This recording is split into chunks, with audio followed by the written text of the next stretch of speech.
Okay, so in this video, I want to talk about if you can rank up without rolling. So I came across this like years ago, and I thought it was just like a unicorn, like it was a very rare thing, a rare situation, rare person, rare conversation. And I just thought you weren't going to come across that again. But then recently, it came up a few times, and I'm even more shocked at, given the current climate of jiu-jitsu, Brazilian jiu-jitsu, no-gi grappling, like how big the martial art and the sport has grown, and the desire for like legacy and credentials and just, technique knowledge, all these different things. I guess I just assumed that this situation was just not possible anymore.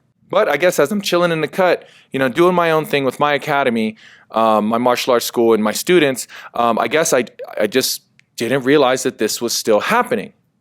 And what this is schools not requiring their students to roll at white belt, promoting them to blue belt, and then they roll. Like I said, man, I'm still trying to wrap my head around it, but I came across this, 2014, almost 10 years ago, and I thought, again, it was a rare instance. I just can't believe this is still a thing. So back then, what happened was I had an open mat at my new gym. I had opened my Muay Thai gym. I was still a purple belt in jiu-jitsu at that time, and I was having open mats. And a friend of mine brought his friend who was a blue belt. So of course, you assume he has some skills. Whatever. His skills weren't great, but you don't know his journey. So him, me, and my friend Eli, we're just vibing and chatting afterward. And he starts to explain to us the academy or the school that he trains at and how they don't require any rolling at white belt, that they just go over the techniques over and over and over again, and you do not roll until you're a blue belt. And so we go into all the reasons why that's not good and why you have to roll. You just have to go through that. How could you possibly be promoted to blue belt without ever rolling? He starts arguing with us. We start arguing with him. It actually gets very loud. We're younger, and we're sticking to our guns on both sides. But he's convinced that at white belt, you just have to learn the techniques and then demonstrate those techniques, and then you get a blue belt, and now it's time to roll. So there's all kinds of things wrong with that, and I'll go into that in a minute. But then the second situation, so that was 10 years ago. So recently, I saw a YouTube video where a gentleman was giving advice to white belts, and all of his advice was actually really good, minus one thing.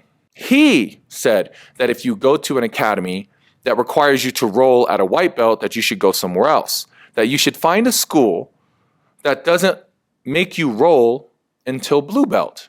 And so I'm like, okay, well, he was kind of doing all right until then. And then again, I was just not getting it. I can't endorse or accept that actually is out there. And then finally, recently, one of my newer students, he never told me where it came from. We don't ask that kind of stuff. So he's training, he's doing jiu-jitsu. He's rolling at one of our open mats with one of our students. And he was explaining how he liked training here and that the place he trained at before never let him roll as a white belt.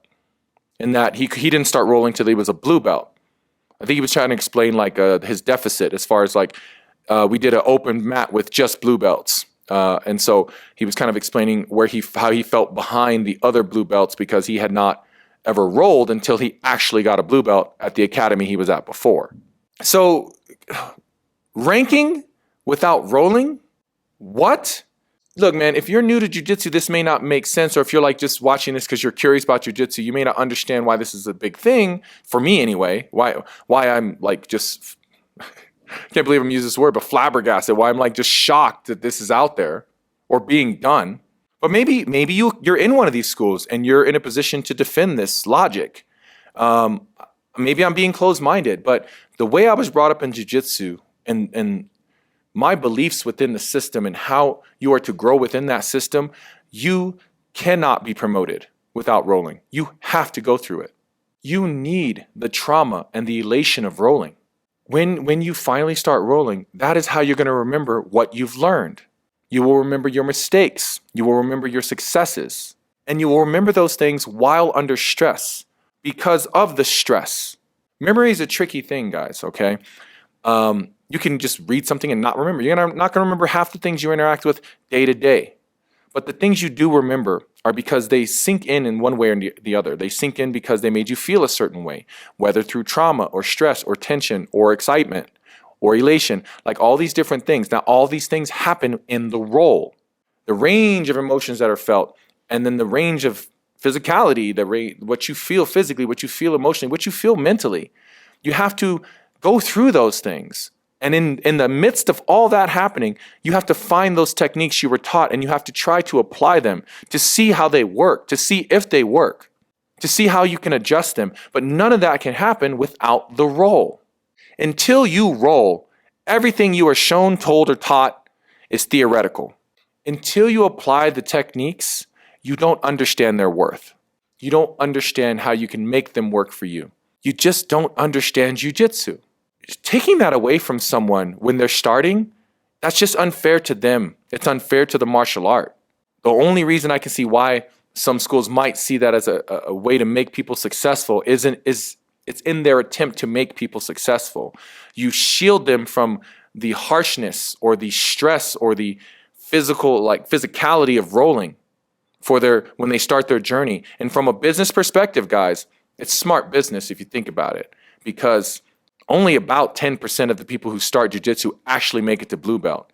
They just can't endure the stress, whether it be the mental stress, the emotional stress, or the physical stress on their bodies. Whatever the case, they don't make it. But they need to know that up front. We roll day one. If you're doing a trial class, you're rolling. We protect you. We know you're new. And we won't try to destroy you. We give you what you give us.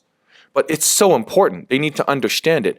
Do you lose more students that way? Absolutely. Because it's not what they thought it was going to be. You shatter people's egos. You shatter their confidence. You shatter their physical abilities. You do a lot of things. People have to be humbled, and they have to be willing to grow from that humility. So if you don't put them through that and you string them along, teaching them techniques, telling them it's going to work, and then not make them get physical until they're blue belt, it's a smart business model, I guess. But it's questionable as far as what you're teaching up here and in here.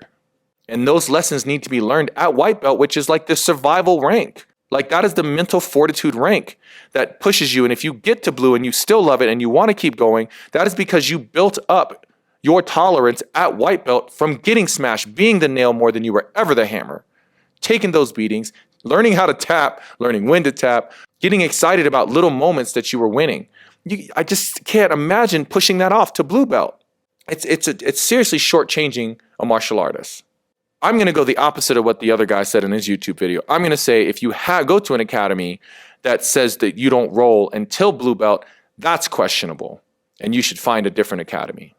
As always, guys, thank you for watching the video. I hope you enjoyed it. And if you did, man, hit that like button and be sure to subscribe, and we'll keep this thing going.